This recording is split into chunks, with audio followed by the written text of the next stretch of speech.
Hello and welcome back to the Great North Gardener. We're your dedicated resource for navigating the unique challenges and incredible rewards of gardening in colder climates. If you're passionate about creating a beautiful, thriving garden for your home, especially here in Canada, you've come to the right place. We believe that with the right knowledge, anyone can cultivate a stunning outdoor space, no matter the weather. This month, we're diving deep into your essential Zone 5 Canada November game plan. It's a pivotal time, that final push before winter truly takes hold. We'll be covering everything from planting those last-minute bulbs, both the beautiful flowering types and the delicious edible ones like garlic, to managing fallen leaves, applying protective mulch, and getting your entire garden ready for the inevitable snow and freezing temperatures. November has certainly arrived. The air has that distinct proper chill, and frost is no longer a surprise but a regular morning visitor, painting the landscape in a delicate layer of ice. In Zone 5, this month is famously unpredictable. One day might feel like a crisp final nod to autumn, while the next could bring the first significant snowfall. This variability is exactly why our work now is so critical. It's easy to look out at the browning foliage and think the gardening season is well and truly over. But I assure you, that couldn't be further from the truth. There's still a surprising amount to do, and every task you complete now is a direct investment in the health and vibrancy of your garden next spring. It matters immensely. So, this comprehensive guide will walk you through all the key jobs for a Zone 5 Canadian garden this month. We'll break it all down into simple, manageable steps, ensuring you know exactly what to do, when to do it, and why it's important. Specifically, we'll get those final bulbs into the ground, give our flowering perennials the right end-of-season care, thoroughly clean out the vegetable beds, and learn how to turn fallen leaves into gardener's gold. Then we'll cover how to mulch smartly to protect your plants, and finally, how to properly winterize your tools and containers. The best way to think about this work is like tucking your garden in with a warm, comfy blanket for its long winter nap. You're providing insulation, protection, and nutrients that will sustain it through the harshest months. Remember, a little focused effort now pays huge dividends. It means far less frantic work in the spring, prevents winter damage, and directly contributes to a healthier, more vibrant garden come April and May. You'll thank your November self when you see those first green shoots appear. First things first, let's set ourselves up for success. Check the forecast and pick a dry, preferably sunny day. Working in cold, soggy soil is not only miserable, it can also damage your soil structure. We're looking for soil that's workable, not waterlogged. And be sure to dress for the occasion. Layering is key. Put on your warmest gear, a good pair of insulated and waterproof gloves, and sturdy boots. Be mindful of your footing, as frosty paths and wet leaves can be surprisingly slippery. Safety and comfort first. And my personal pro tip? Bring a flask of something hot. A well-timed tea or coffee break makes the work feel less like a chore and more like a peaceful, rewarding ritual. As they say, being prepared is half the battle. So let's quickly recap. This is your simple checklist for a successful November in the garden. We're planting our last-minute bulbs, sorting out the spent perennials, clearing all the remnants from our veg beds, shredding leaves to create invaluable mulch and leaf mold, and finally, protecting our tools and tender plants from the winter onslaught.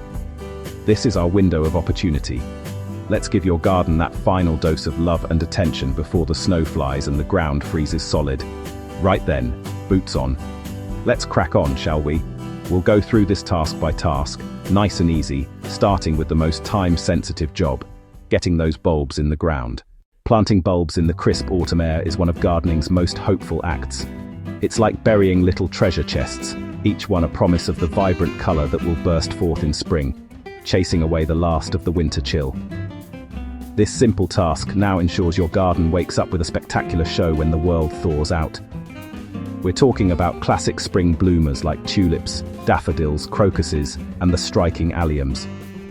All of these are what we call hardy bulbs, and they share a crucial requirement.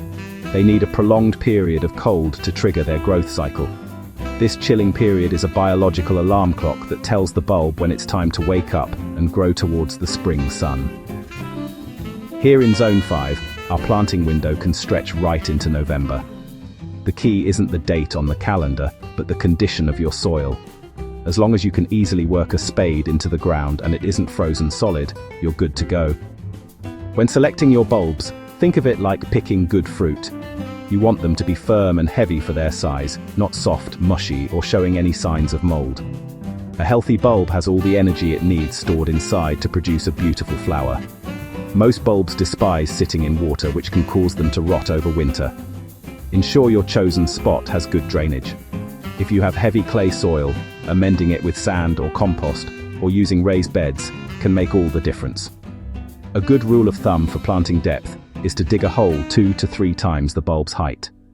For large tulips or daffodils, that's about 15 to 20 centimeters deep. For smaller crocuses, 8 to 10 centimeters is plenty. Always plant with the pointy end up, as this is where the shoot will emerge. If you genuinely can't tell which end is which, don't panic. Just lay the bulb on its side, and it will almost always find its own way up toward the light. Now, for our furry friends. Squirrels can be notorious for digging up a freshly planted feast. A simple deterrent is to sprinkle a bit of cayenne pepper over the bulbs before you cover them. You can also lay down a piece of chicken wire over the area, or use bulb baskets for extra protection.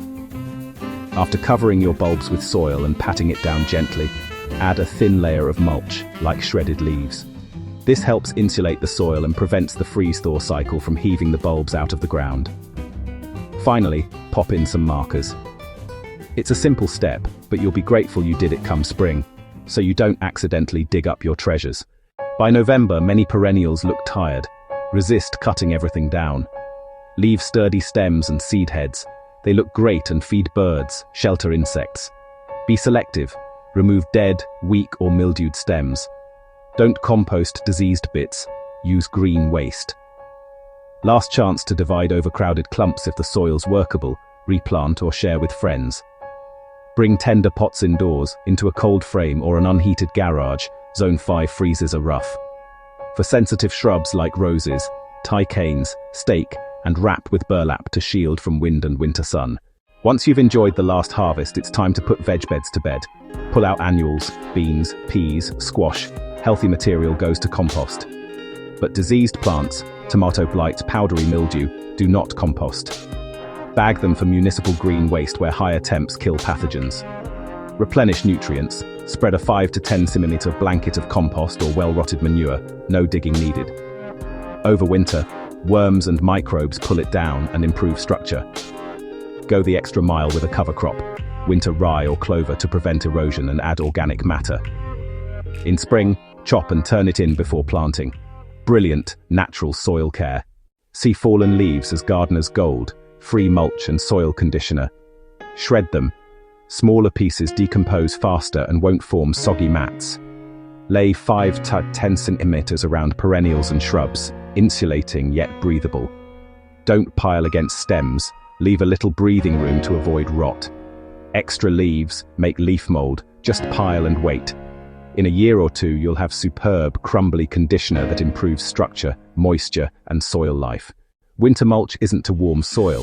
It keeps temps steady to stop freeze-thaw heaving and root damage.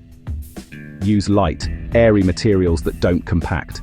Shredded bark, pine needles, straw. Apply after a hard frost. Too early invites mice and voles. Lay 10-15 centimeters around perennials, roses, shrubs. Spread wide to the drip line, gap around crowns and stems. In spring, pull mulch back to warm soil and make way for fresh growth. November's perfect for tool TLC. Clean with a stiff brush and rinse, dry thoroughly. Sharpen cutting edges with a stone or file. Sharper blades mean cleaner cuts and happier wrists. Oil metal to resist rust. Rub linseed oil into wooden handles to prevent drying and splinters. Skip heavy pruning now. Just the 3 Ds. Dead, damaged, diseased. A quick tidy removes problems before winter weather hits. Young trees get sun-scald. Warm sun wakes cells, then a freeze cracks bark. Wrap trunks or use light tree guards. Mulch widely but not against the trunk. Ensure stakes are secure and ties not too tight. Empty, clean, and store pots frost-free. Wet soil expands and cracks them. For unmovable containers, lift on pot feet for drainage and huddle against a wall for insulation. As the garden quiets down, our role shifts from active cultivation to gentle stewardship, especially for our wild neighbors. Resist the urge to tidy everything away. Leave the seed heads on your coneflowers, rudbeckia, and ornamental grasses. These aren't just beautiful when dusted with frost. They're a vital, natural larder for birds like finches, providing food and shelter through the lean months. To supplement their natural foraging, top up your feeders with high-energy foods like black oil sunflower seeds or suet cakes. Just as important is maintaining feeder hygiene. Give them a regular scrub with hot, soapy water, rinse thoroughly, and let them dry completely before refilling. This simple step is crucial to prevent the spread of disease among the bird population. And don't forget water. Finding a drink can be harder than finding food when everything freezes.